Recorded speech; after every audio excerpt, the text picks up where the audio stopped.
Good morning. It's Monday morning, the 27th of June 2022. This is Read Through Education, not fake news.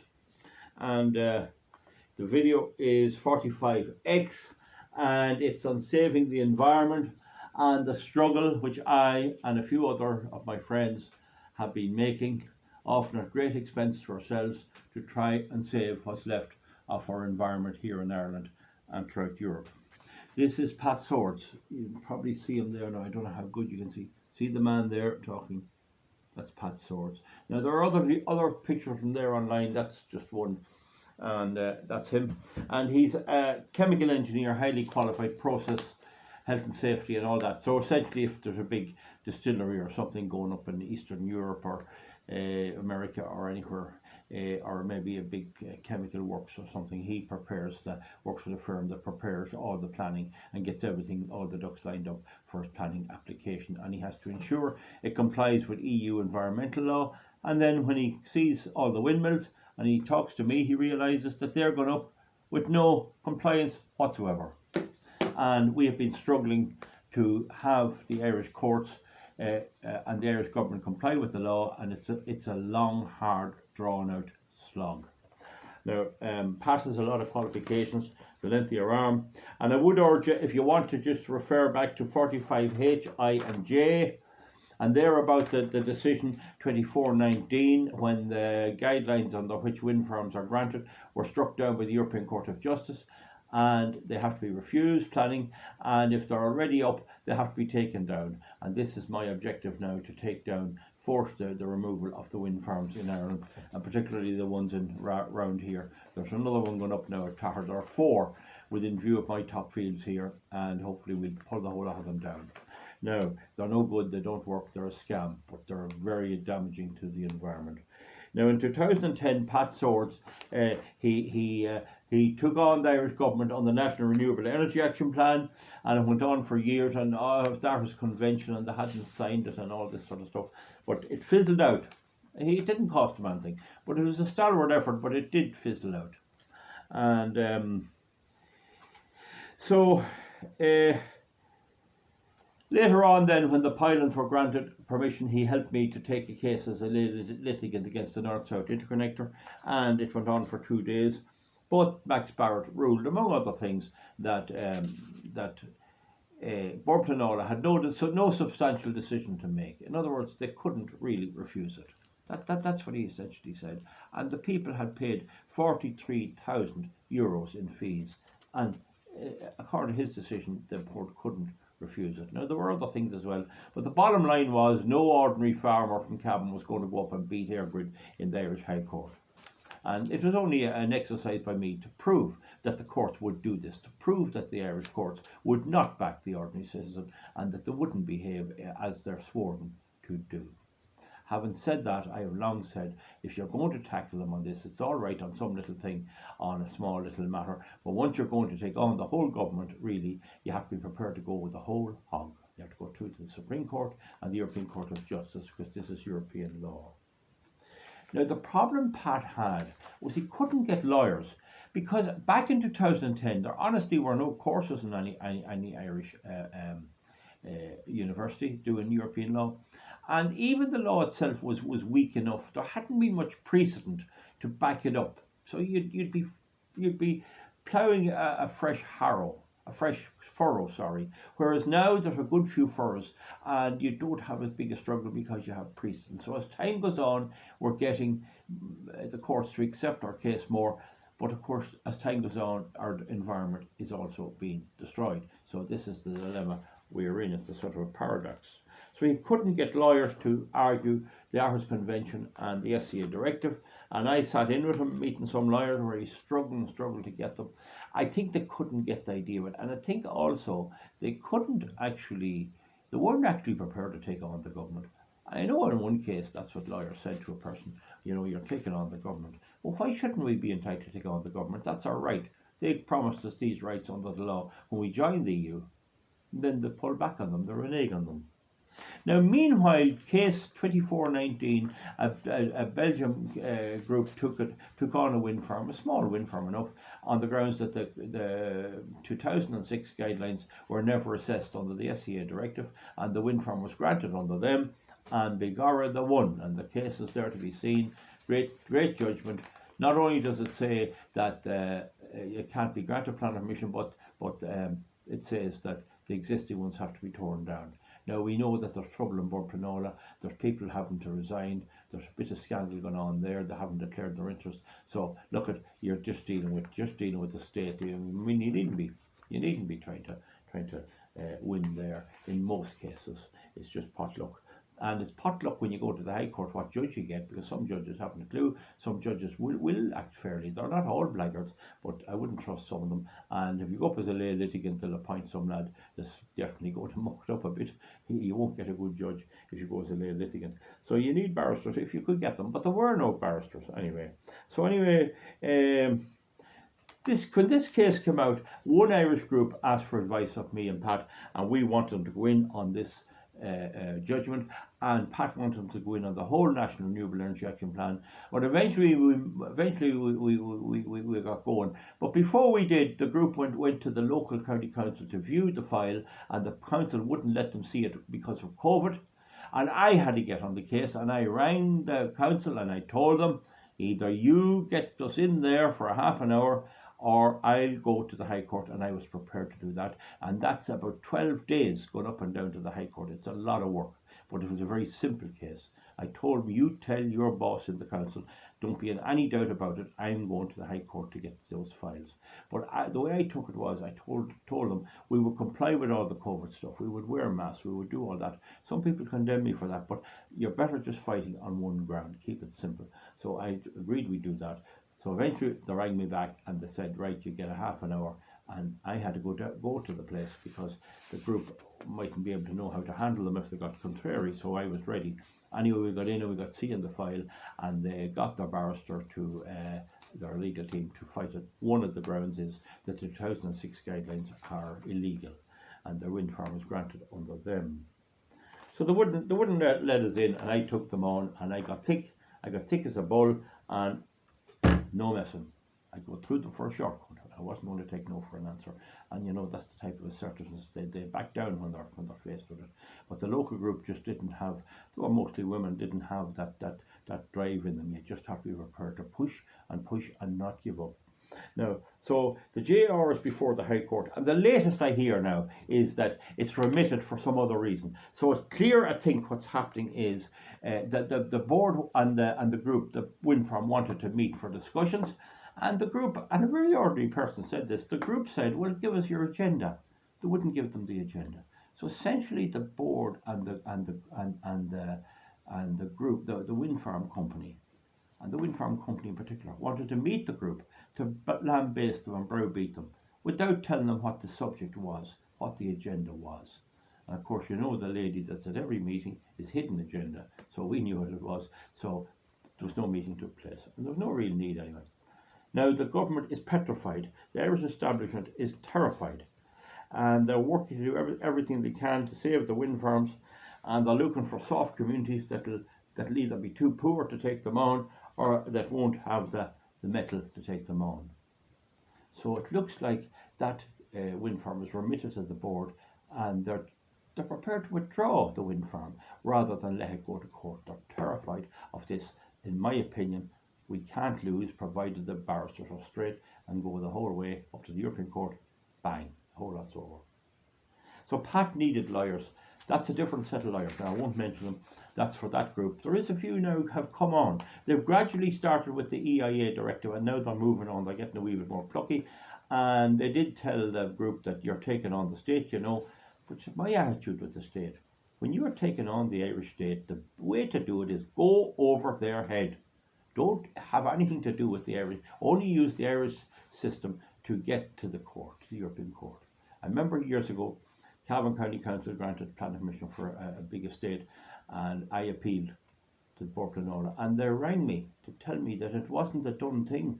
You don't appeal to Burpenola. And I said it could have damaged me in other ways, but I did appeal anyway, and we won. We got what we wanted. So Pat needed a lawyer, and I was sat in with him trying to get several lawyers. And it wasn't easy, and we were reduced, metaphorically speaking, to prayer. That a barrister would appear somewhere. And that's exactly what happened. We got a barrister, a person who qualified as an adult student and qualified in European and all this law, and was well hell-bent, and of the same mindset as I am and Pat was. And so one of the first cases, Pat met him and they went ahead, was to take on the COVID lockdown. In other words, that the documentation to justify the lockdown was not available by the EU or by the Irish government, and he headed to the European Court, and they tried to said no, no, no, and before the court they did give him some documentation. I don't know how good it was.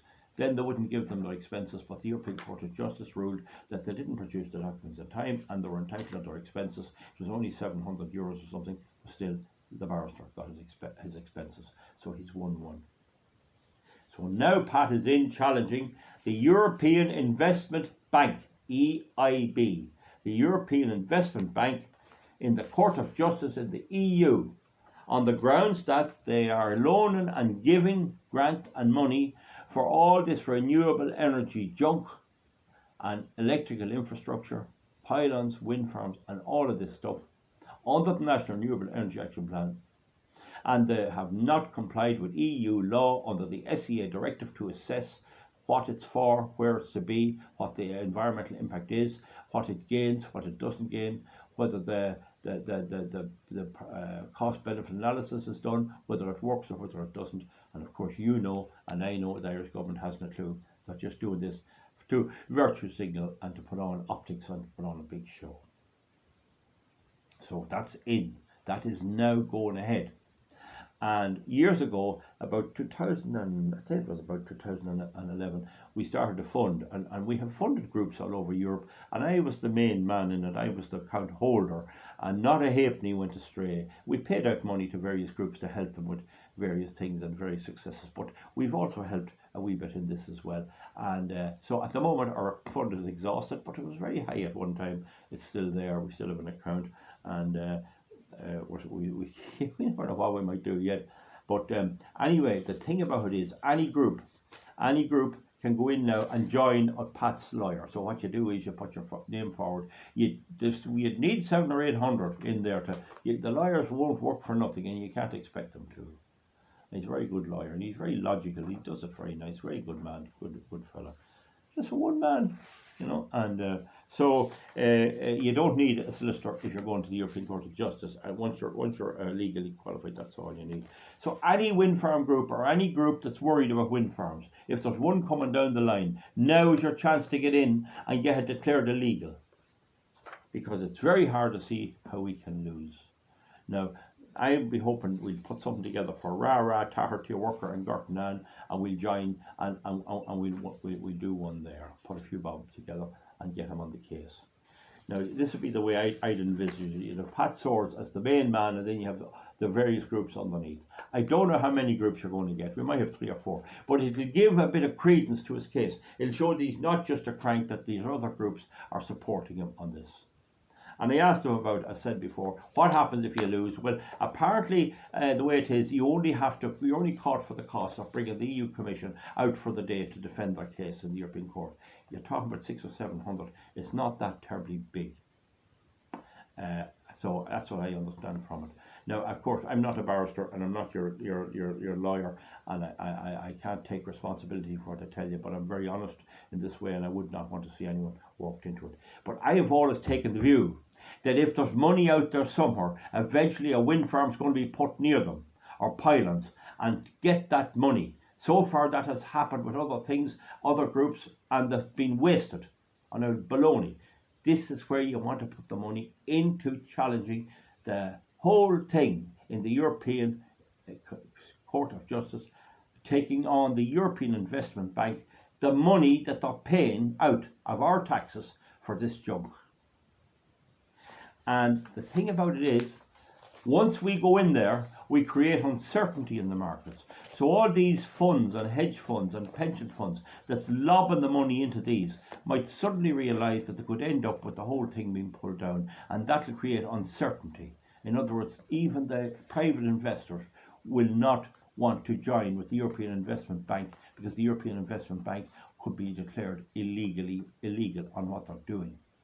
The whole lot could be done. And of course, as you get the case 2419 on the lack of compliance with on the guidelines, and that's established, and it's now been established in Belgium and Holland. We are now trying to get it established in Ireland, and the Irish government is trying to kick it down the road and not get them covered.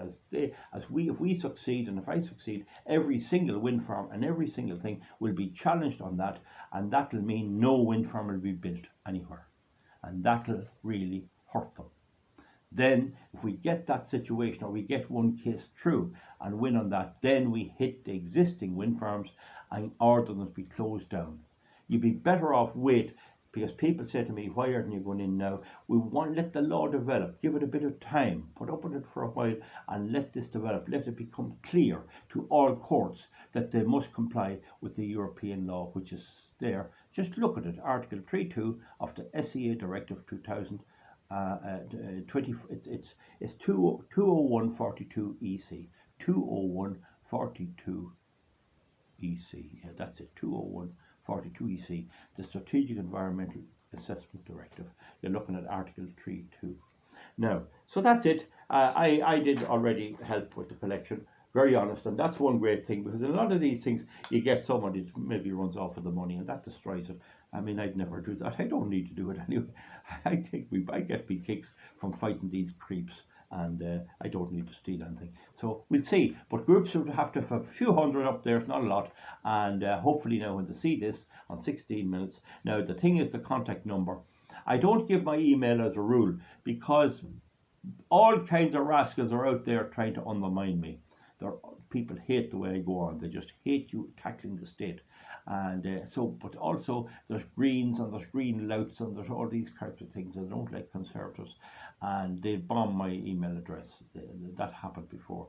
You get hundreds of emails a day and you can't read your emails. So John Dooley, I'm a good friend of mine, and another engineer, good engineer, has volunteered to have a special email address. They can bomb all the like. He's retired now, and he'll sort it out for them, and then he'll pass it on to me. And that email address is small j for John, small j dot Dooley, small case Dooley 9 at iCloud.com, and I'll be posting that under this video, and you can see it then yourself. And if there's any other addresses, you can contact me. Just put it underneath you want to contact me. But I'm not interested in talking to Irish people anymore about the horrors of this. I'm only interested in telling them how to beat it, because I believe we're getting there. I believe we are getting it beat. I don't want to hear, I don't want them coming and this, that and the other, and such a one's doing that. We know we're dealing with a corrupt system. That's not that we don't need to reassure each other. We need to beat these. And we're clever people, very clever people, and we've done a lot so far. We've hurt them a lot so far, and we'll hurt them more. So just that's it. So if you have a group, you think that they're going to be threatened with a wind farm or something like that, or pylons, now is the time to come in on it and give the details. Get them to me. We have only a short time. I think we've only about 3 weeks. And we'll try and get it in and take it from there. Okay. So that's all, folks. Give me a thumbs up or a thumbs down. I think I've covered everything. It's a great chance. I think Pat will probably win on his own, but he'd need a wee bit of our moral support there, and it'd be great if people can give it. Maybe a group could all chip in 100 apiece. It's not that much. Thank you very much. We'll see you back, and hope keep the spirits up. We'll beat them, but we keep trying. Okay. Thank you very much, and we'll see you soon. Back for something else.